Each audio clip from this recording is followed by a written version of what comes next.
Na-drive na natin yung ating panibagong project car para ngayong 2024. Pupunta tayo ngayon ng UP Diliman, syempre para ma-shoot natin yung kotse natin. So kung bakit ito yung kinuha natin, anong kotse to, lahat to share ko sa inyo mamaya. Punta muna tayo ng UP Diliman, syempre kung saan tayo nag-shoot. Let's go! Puro! Andito tayo ngayon guys sa UP Diliman. Gusto ko share sa inyo yung ating panibagong project car, which is itong sinasakyan natin ngayon. Okay, kung friend ko kayo sa Facebook, siguro kung nakafollow kayo sa page natin, which is yung Rich Potato, alam nyo guys na naghahanap ako personally talaga ng panibagong project car. Kasi nga, bawi-bawi na tayo sa mga gastusin natin dun sa nasunog nating bahay. Para sa mga magsabi na di pa tapos yung bahay mo, bumili ka na naman ng ganito guys. Okay, ito yung trabaho natin na mag-share ng knowledge sa inyo sa pagbubuo. Kung gusto nyo ba bumuo ng Forester, kung gusto nyo ba bumuo ng Accord, gusto nyo ba bumuo ng CRV, ano ba yung magandang tint, ano ba yung magandang gulong, magandang wheelset, paano mapapaporma nyo sa sasakyan mo. So kaya ako actually guys, bumibili tayo ng mga sasakyan is para masubukan natin and ma-share ko yung experience sa inyo. Pagka contents kasi natin is bumuo talaga ng kotse, and yung everyday life ko guys is umiikot lang talaga siya sa pagkukotse, no? Ang kwento kasi nitong Subaru na to guys, kaya actually kinonsider ko tong kotse to. Sinira kasi ni Ralph to guys, sinira kasi ni Bugito to, ginawa niya tong Civic, no? So dahil nga turbo siya, bumili ata siya ng turbo adjustment sheets before to ng New Year, no? So syempre sila, alam mo naman yung cam speed. Pag cam speed kasi guys, pag New Year, bombahan talaga, pam. Ngayon syempre si Bugito, naka-Forester, ano gagawin niya sa ano niya, no? So ang ginawa niya, pina-straight pipe niya, in-adjust niya yung boost doon, hanggang sa nasira niya yung makina. Ngayon, hindi ko alam yung specific na nangyari sa makina, pero ang alam kong ginastos niya is mga nasa 200 plus guys. Alam niyo na kung magkano. Gagawa tayo interview natin siya next time kasi hopefully explain niya sa atin kung ano yung mga ginawa nito. Pero basta alam ko mahal yung ginastos niya dito. 200 plus ata ang pagkakaalala. Ewan ko, binoboko niya ako, pero mukha naman totoo kasi syempre Subaru to. Eh, yung mga picture na pinapadala niya sa amin before, nakasakasa siya ng Subaru, bumibili ng mga pesa na hindi namin alam kung magkano. Timing belt daw nito guys, parang nasa 13K.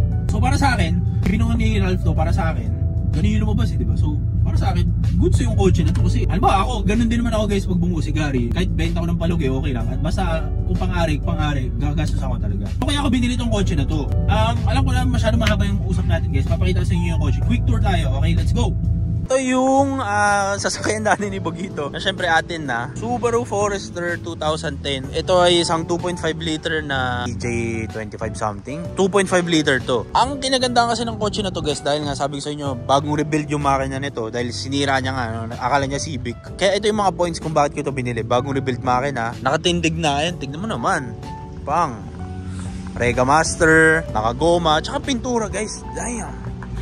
Ayawan mo ba? Tignan mo naman. Makindab to guys, promise. Hanggang sa kasingit-singitan. Ayan o.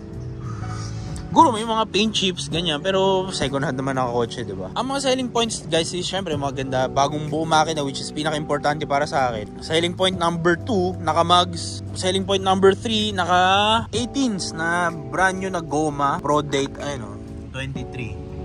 Diba? Hindi niya naman binibenta to. Hindi ko naman din binibili. Pero nagka-deal kami, diba? Tapos naka-coil over siya guys. Ayun, pakita ko sa inyo. Ayan, naka-tain coil overs. So, ayun, naka-tain nga siya guys. Ayun. Tain coil overs. Point number 3, sobrang laki ng luggage na ito sa likod. Luggage ba tawag din? Storage area pala yan. Bago natin natuloy ating video, gusto ko muna i-share sa inyo na favorite nating site which is ang 1xBet is to improve na ngayon 2024. So ngayon 2024, dahil nga meron na silang sariling application sa phone, syempre mas madali na mag-cash in and mag-cash out. At syempre mag-deposit para makapag-bet tayo. So paano nga ba i-download yung 1xBet? Search nyo lang sa Play Store or sa App Store. Android or iPhone, meron niyang application sa phone. So punta lang kayo sa App Store or sa Play Store nyo, search nyo lang dyan 1xBet, tapos lalabas yung window na yan. Share ko lang sa inyo guys, dati kasi wala silang application sa phone. So ngayon, syempre mas madali na. And syempre, mas reliable to kasi hindi na kayo magkiklik ng kung ano-ano pang link. Anyway, meron tayong voucher para makatanggap kayo ng $100 from 1xBet. And from me, no? So papakita ko mamaya kung paano nyo malalagay yung voucher natin. Lalagay nyo lang Rich Potato, tapos makukuha nyo yung $100 na voucher na parang panimula kung tawagin. So first deposit nyo, lagay nyo yung voucher na Rich Potato, tapos makukuha nyo yung $100 na yun. Anyway, kapag na-download nyo yung application na 1xBet, mapupunta kayo sa page na to. So tara!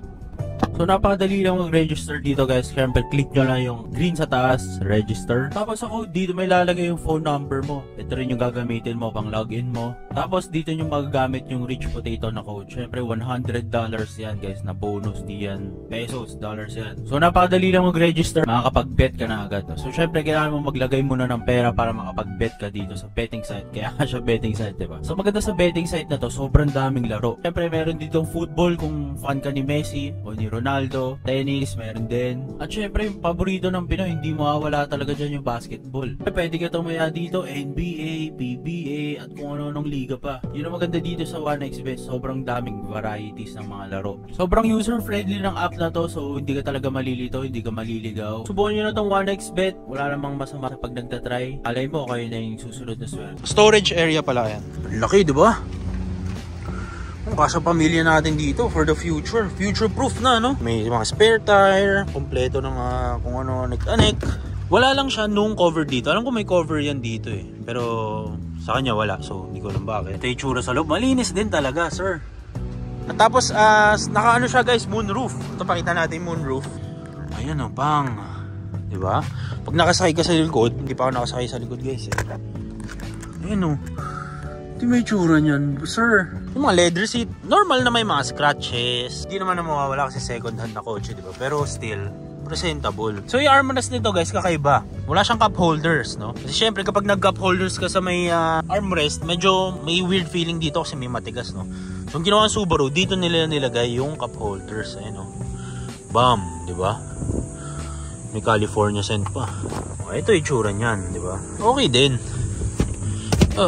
Pakita ko yung makina nito guys. Alam nyo, umaasa na lang talaga ako sa kung sino man yung nag-rebuild ng makina na to is maganda yung pagkaka-rebuild. Kasi kapag sa atin nasira, ako na naman ang magpapa-rebuild, diba? So para rin siyang Accord guys, meron siyang sariling hood dampers. Siyempre kapag mainit yung ano, hindi mo na kailangan itaas, iangat mo lang, no? Ayan.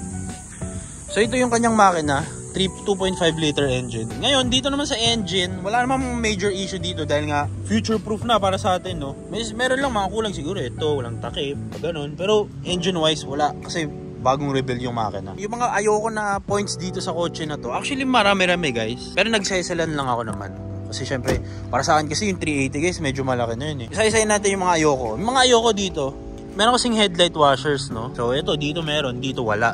Though may binigay naman na si Ralph, so shoot na lang natin yan dyan. Isa pang ayoko dito, medyo nag-fade na yung mga ano niya, no? Yung mga emblem. Tapos sa ilaw, may isang pun dito, hindi ko alam which side, pero meron. Actually wala na eh. Hindi, meron pa pala ito, yung taillight sa likod. May mga STI din. Siguro nilagay niya na lang to eh, no? Ito, cam speed kasi kay Ralph to. Auto fit, sila yung nag-lowered na to. Hindi ko alam ano basa dito, more tuning, dito niya pinatono kasi actually guys nakatono to. May pops and bangs to. Mamaya tatry ko iparinig sa inyo, no? Dito naman ito yung ayoko, medyo may ano dito, aquarium, no? Para sa mga naka-forester, ano po ba yung ginagawa sa ganitong issue, no? Kasi medyo malala yung ano yun, may pinasok ng tubig hanggang sa ayaw na mag-ilaw ng mga bombilya dyan. Ito na ang bago nating kotse. So comment down below guys, ano yung magandang name para sa kanya. Okay, yung mga stickers, hindi ko masyadong trip yung stickers. So magbabawas tayo mga stickers. Kay Ralph pa kasi yan eh. So gusto ko syempre may sarili tayong touch, no? Isa pa maganda guys, binilihan niya ng mga bagong gulong to. Tignan mo naman gaano kakapal yan, no? Tsaka ito, ayoko nito kasi medyo crackadoodle dun eh. Naalis ba to? Paano inaalis to? Siguro pagtutunan ko ng pansin to one time, no?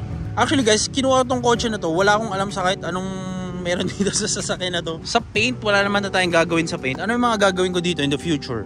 Number 1, ipapaayos ko lahat ng mga headlight kasi yung headlight nito medyo foggy na. Ayan. Medyo foggy, tsaka yung mga fog lights uneven dito, medyo darken.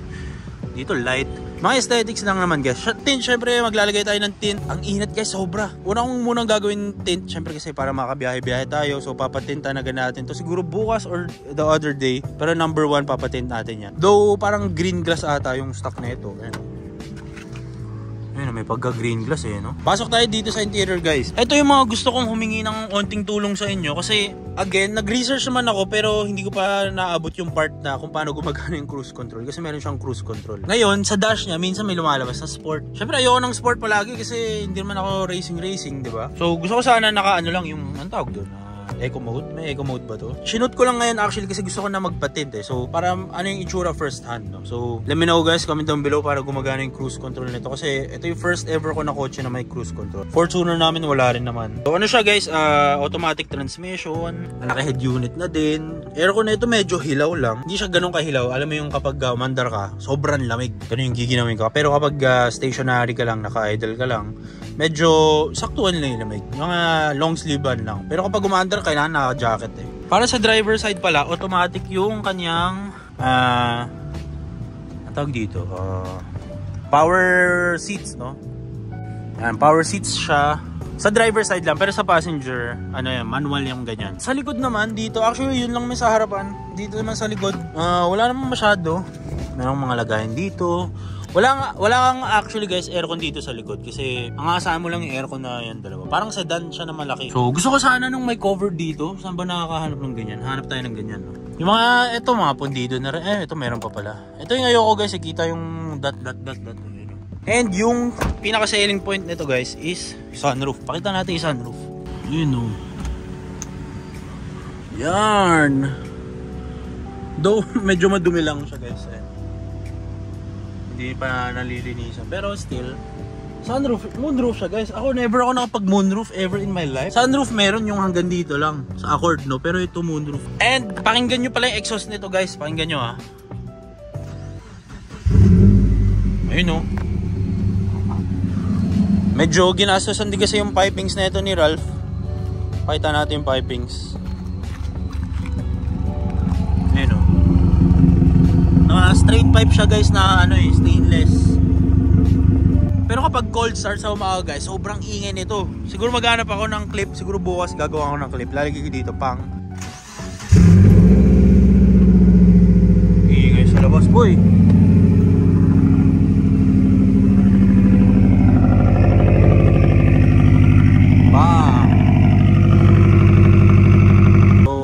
Humble car. Isip tayo ng pangalan na maganda para dito. So ayun lang guys, no. Abangan nyo na lang, siguro ipapatint kasi natin to. So abangan nyo anong tint ilalagay natin. Pero for sure sa 2020 tayo magpapatint kasi yun yung trusted ko na, no. Actually magre-research pa ako guys kasi gusto ko ma-share sa inyo kapag bibili kayo nyo. Pag bibili, ito pa pala oh. Medyo nakatanggal. Gusto ko ma-share sa inyo guys kapag ano ba to, malakas ba to sa gas. Yung mga gusto ko malaman. Actually guys, pina-full tank ko to nung kagabi, nakuha ko to. Nakuha ko sa kanya ng lalagay ko dito sa screen yan pang ilang kilometers na tayo. Titignan natin kung malakas ba sa gas. Ang Accord nasa 11-12 kilometers per liter pala Union. Ngayon iuwi rin natin ang La Union to. Tignan natin kung titirik ba to or what. Wag naman sana, no? Wag naman sana, pero sana umabot tayo doon. Yan siya ng init. Fuck! On the works pa rin naman si Gary ngayon. Hindi natin ano yung magiging kabanata natin para kay Gary. Pero kasi si Gary guys, medyo buo na kasi siya. So, halos wala na akong bubuin sa kanya. Totoo yung sabi nila, dalawang kotse sobrang dami na sa isang tao. So ako, hindi ko alam ba't ko binili to. Hindi ko alam eh. Siguro, may ibebenta tayo sa isang Corolla. Malamang si Gary, kapag nagkagitpitan na talaga, yung wala na akong maparkingan, kailangan na ng pera, siguro si Gary. Kasi itong kotse na to, as long as hindi siya nasisira, as long as wala akong nakikitang mali, or as long as kaya ko siyang sustentuhan, ganun. Naisip ko kasi guys, para sa family yung ganitong kotse. Alam mo yung parang nakikita ko na ito yung kotse ko talaga pag nagka-family ako, kasi tindigin eh, di ba? Wag lang sana malakas sa gas. Actually, hindi ko pa nag-ikot to. Kagabi ko lang nakuha to. So, titignan natin gaano ba talaga kalakas sa gas. So, again, sobrang gustong ko magpasalamat sa inyo sa patuloy na pagsuporta sa YouTube channel natin. Hindi tayo makakabili ng kung ano ng mga kotse, hindi tayo makapunta sa kung saan kapag hindi nyo ako sinusuportahan ng napaka-solid. Again, hindi tayo bumibili ng mga kotse para magyabang guys. Gusto ko lang talaga i-share sa inyo ano yung experience kapag naka-Subaru, ano yung experience kapag naka-Honda Accord, ano yung experience kapag naka-Corolla, ano yung experience kapag naka-CR-V. Kasi mahirap naman mag-suggest sa inyo kapag nakasakay lang ako, di ba? So, nagawa ko talaga yung best ko para ma-experience ko talaga legit, no? Ito yung talaga yung experience kasi pina-project ko talaga sila. Though, syempre, hindi talo ako sa lahat pag Honda Accord, talo ako. Honda CR-V, talo ako. Kia Pride, talo ako. Gary, pag binili, talo ako kasi binibenta ko nga ngayon si Gary na 160. Talo ako doon mga 80-90,000 pesos. So, hindi ko talaga ginagawa to para sa pera guys kasi ako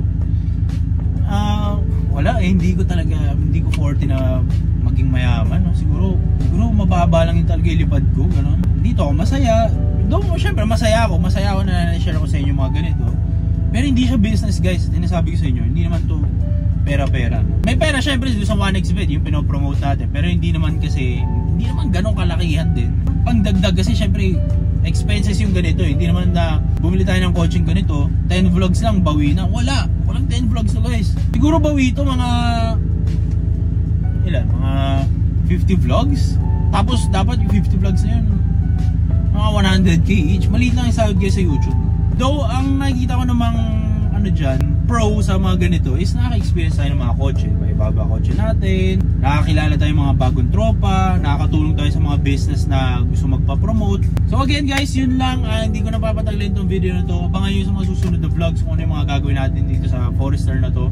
Kung may sira pa siya or what, huwag naman sana. So yun lang, sana enjoy yung video natin na to, guys.